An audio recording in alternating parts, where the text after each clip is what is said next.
Just after the settling of Campbell County librarian Terry Leslie's wrongful termination suit after she was fired for allowing sexual education and LGBTQ books in teen and children's sections, the Wyoming state legislature is looking at creating penalties if sexually explicit material is found in those areas. The draft of LSO 80 defines the material as any depicting sexual contact, with exceptions for works with literary, political, scientific, or artistic value.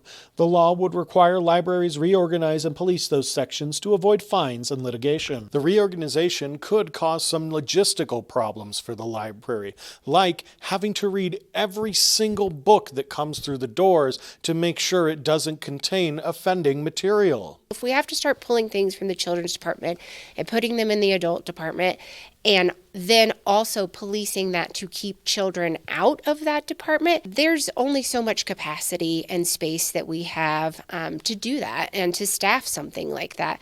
Much of the Joint Judiciary Committee's discussion involved who would be found liable and who could file suit.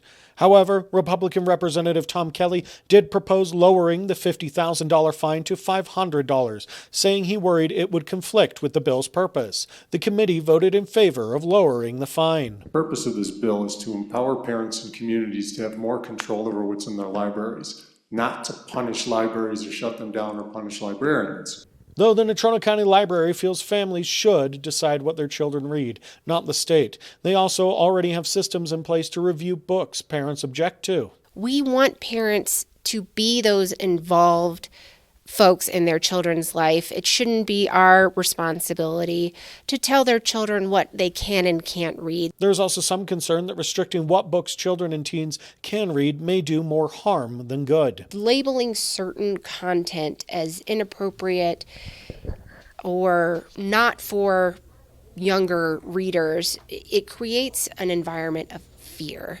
And when people can't find the material and children can't find the material that represents their lived experiences, it tells them that their lived experiences don't count, that they don't matter. The bill is expected to be part of Wyoming's 2026 legislative session and may undergo more revision before and during the session.